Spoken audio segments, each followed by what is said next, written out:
अस्सलाम वालेकुम नाजरीन, आज एक बार फिर आपके लिए बहुत ज़बरदस्त रेसिपी लेकर आई हूँ। आज हम बनाने वाले हैं ज़बरदस्त से मसालेदार बोटी जो कि बहुत मज़े की बनती है और झटपट तैयार होती है। तो चलिए देख लेते हैं हमें किन किन चीज़ों की ज़रूरत है इसके अंदर। इससे मैंने 1 कप दही लिया है, 1.5 टेबल स्पून इसके अंदर मैंने लिया है पपाया, उसको मैंने काट लिया था और उसका पेस्ट बना लिया है, कच्चा पपीता है ये। इसके अलावा 2 टेबल स्पून लहसुन अदरक का पेस्ट लिया है, 1/2 कप कुकिंग ऑयल जाएगा इसके अंदर। इसके अंदर मैंने मीट लिया है, गाय का गोश्त लिया है बोनलेस। आप देख सकते हैं मैंने इस तरह से बोटियां इसकी कट कर ली हैं, ये 1 kg है। 2 बड़े साइज की प्याज ली थी, उसको मैंने ब्राउन कर लिया है इसी ऑयल के अंदर। 2 मैंने इसके अंदर लेमन लिए हैं, 1 बंच हरे धनिए का लिया है, 4 से 5 हरी मिर्ची ली थी, उनको मोटा मोटा क्रश कर लिया है। अब हम स्पाइसेस देख लेते हैं। 1 टीस्पून नमक जाएगा, 1 टेबल स्पून धनिया पाउडर जाएगा इसके अंदर, 1 टेबल स्पून भुना कुटा हुआ जीरा है, 1/2 टीस्पून हल्दी पाउडर जाएगा, 1 टेबल स्पून इसके अंदर जाएंगी लाल पिसी हुई मिर्चें। आप चाहें तो अपने टेस्ट के हिसाब से मिर्चें कम ज़्यादा कर सकते हैं। 1 टीस्पून जाएगा इसके अंदर गरम मसाला पाउडर और जवतरी मैंने ली है 1/2 टीस्पून, इसको मैंने मोटा मोटा क्रश कर लिया है। तो चले नाजरीन जल्दी से अपनी रेसिपी स्टार्ट करते हैं। गोश्त को मैंने एक बड़े बर्तन में निकाल लिया है। सबसे पहले हम गोश्त की मैरिनेशन कर लेते हैं। इसमें सबसे पहले मैं डालने वाली हूँ सारे स्पाइसेस जो मैंने आपको दिखाए थे। बिस्मिल्लाहिर्रहमानिर्रहीम, सारे एक साथ चले जाएंगे। अब मैं इसके अंदर डालने वाली हूँ लेमन जूस, जो मैंने आपको दिखाए थे 2 लेमन, तो मैंने उसका जूस निकाल लिया था। साथ ही इसके अंदर चली जाएगी ये तली हुई प्याज।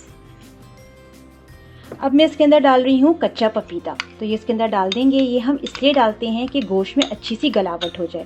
आपके पास जो भी मीट टेंडराइज़र हो तो आप वो यूज़ कर सकते हैं। मेरे पास कच्चा पपीता था तो मैंने डाला है। साथ ही चला जाएगा लहसुन अदरक का पेस्ट। अब मैं इसमें डालने वाली हूँ दही इसके अंदर चला जाएगा और साथ ही इसके अंदर चला जाएगा ऑयल। ये वही ऑयल है जिसके अंदर मैंने प्याज को फ्राई किया था। ऑयल डाल देंगे इसके अंदर और साथ ही इसके अंदर चला जाएगा हरा धनिया और हरी मिर्चें जो मैंने चॉप करके रखी थी मिर्चें। ये सारी चीज़ें डाल देंगे इसके अंदर। सब चीज़ें मैंने डाल दी हैं। अब हम इसकी मिक्सिंग करेंगे हाथ की मदद से। इसको बहुत अच्छे से मिक्स करना है। मिक्स करने के बाद मैं इसको मैरिनेशन के लिए रख दूँगी कम से कम भी 4 से 5 घंटे के लिए।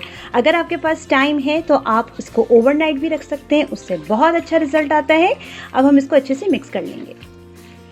मिक्सिंग मैंने बहुत अच्छे से कर ली है। अब मैं इसको ढाँप के रख दूँगी 4 से 5 घंटे के लिए और इसको अच्छे से हम मैरिनेट कर लेंगे। मेहमान आने वाले हों, आप रात में इसकी मैरिनेशन कर लें और इसको तैयार कर सकते हैं आप झटपट। अब मैं इसको ढाँप दूँगी और इसको मैरिनेट होने के लिए रख दूँगी।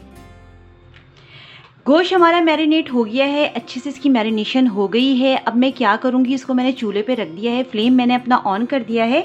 अब मैं इसके अंदर डालूँगी पानी इतना डालूँगी गोश्त हमारा अच्छे से गल जाए। इसमें मैं डाल रही हूँ तकरीबन 2 ग्लास के करीब पानी, क्योंकि दही भी पानी छोड़ेगा, इसलिए मैंने इसके अंदर 2 ग्लास पानी डाला है।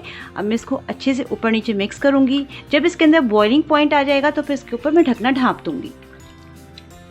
गोश्त के अंदर बॉइलिंग पॉइंट आना शुरू हो गया है। ये देखिए इसके अंदर बबल्स से बनने लगे हैं। दही ने भी पानी छोड़ा है, पानी मैंने इसके अंदर डाल दिया था, ये इनफ है। मैं इतनी देर इसकी कुकिंग करूँगी कि गोश्त हमारा अच्छे से गल जाए।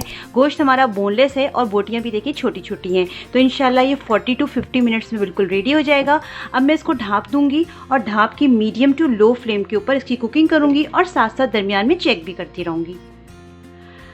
अब हम चेक कर लेते हैं। 50 मिनट्स हो गए हैं। ये देखिए माशाल्लाह से कितना ज़बरदस्त बना है हमारा मसालेदार बोटी, बहुत ही मज़े की बनी है। ये देखिए इससे मसाला भी है, देखिए हल्का हल्का सा मसाला है। ये बहुत ज़बरदस्त बनता है और झटपट तैयार होता है। मैं आपको चेक भी करा देती हूँ। ये देखिए माशाल्लाह से कितनी ज़बरदस्त इसकी बोटी गल गई है। ये बिल्कुल रेडी है। मैं इसका फ्लेम ऑफ कर दूँगी और इसको डिश आउट कर लूँगी।